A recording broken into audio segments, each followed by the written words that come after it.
மதுரையில் தனியார் மகளிர் விடுதியில் தீ விபத்து ஏற்பட்டு 2 பெண்கள் உயிரிழந்த நிலையில் தற்போது விடுதியினுடைய உரிமையாளர் கைது செய்யப்பட்டிருக்கிறார். அண்மை செய்தியாக பார்த்துக் கொண்டிருக்கிறோம். கூடுதல் விவரங்களை எமது செய்தியாளர் அருண் வழங்க கேட்கலாம். வணக்கம் அருண். இந்த உரிமையாளர் கைது குறித்தான கூடுதல் விவரங்கள். மதுரை மாநகர் பெரியார் பேருந்து நிலையம் அருகே விசாகா என்ற தனியார் பெண்கள் விடுதியை நடத்தி வந்த இன்பா ஜெகதீஷ் என்ற பெண்மணியை திடீர் நகர் காவல்துறையினர் தற்போது கைது செய்து அவரிடம் விசாரணை நடத்தி வருகின்றனர்.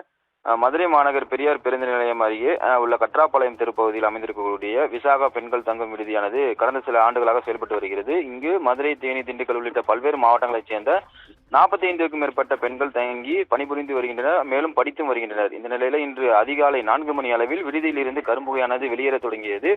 மேலும் அருகில் இருந்தவர்கள் தீயணைப்புத்துறையினருக்கு தகவல் தெரிவித்தனர். சம்பவ இடத்திற்கு வந்த பெரியார் பேருந்து நிலைய தீயணைப்புத்துறையினர் புகையானது வெளியே வந்திருந்த விடுதிக்குள் சென்று தீயணைப்புத்துறையினர் 2 மணி நேரம் போராடி தீயை கட்டுக்குள் கொண்டு வந்தனர். மேலும் இந்த தீ விபத்தானது அந்த விடுதியில் வைத்திருந்த குளிர்சாதன பெட்டி வெடித்து அதில் உள்ள சிலிண்டர் மூலமாக நச்சுப்புகை வெளியேறியதால் 5 பேர் மயங்கி விழுந்தனர். மேலும் இந்த சம்பவத்தில் பரிமளா என்ற ஆசிரியையும் சரண்யா என்ற பெண்ணும் சம்பவ இடத்திலேயே மருத்துவமனைக்கு செல்லும் வழியிலேயே உயிரிழந்தனர்.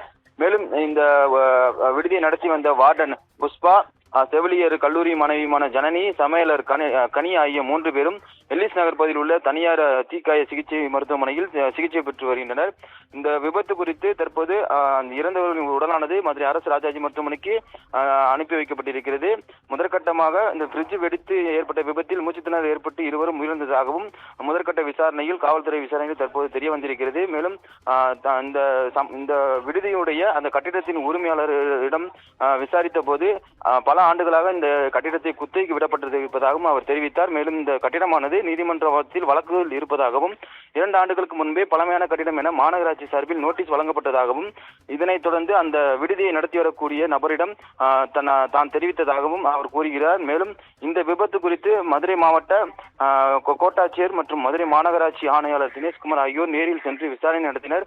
அதிகாலையில் ஏற்பட்ட இந்த தீ விபத்து காரணமாக தற்போது இந்த பாதுகாப்பற்ற சூழல் இருப்பதாக நோட்டீஸ் விட்டும் தற்போது தொடர்ச்சியாக இந்த விடுதியானது நடத்தி வந்த நிலையில அவர்களுக்கு இந்த அலட்சிய போக்கே காரணம் எனவும் அவர்கள் தரப்பிலும் தெரிவிக்கப்பட்டிருக்கிறது. மேலும் இந்த விடுதியின் வார்டன் புஷ்பா என்பவரை இதனுடைய உரிமையாளராகவும் இருந்து வந்துள்ளார்.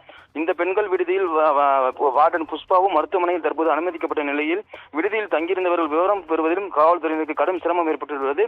தற்போது வரை இந்த விடுதியில் 40 பேர் தங்கியிருந்த நிலையில் விபத்து ஏற்பட்ட போது 20க்கும் மேற்பட்டோர் விடுதியில் தங்கியிருந்ததும் குறிப்பிடத்தக்கது. தற்போது இந்த விசாகா தனியார் விடுதியை நடத்தி வந்த இன்பா ஜெகதீஷ் என்ற பெண்மணியும் தற்போது காவல்துறையினர் கைது செய்து அவரிடம் விசாரணையானது நடைபெற்று வருகிறது. திவ்யா, கூடுதல் விவரங்களுக்கு நன்றி அருண்.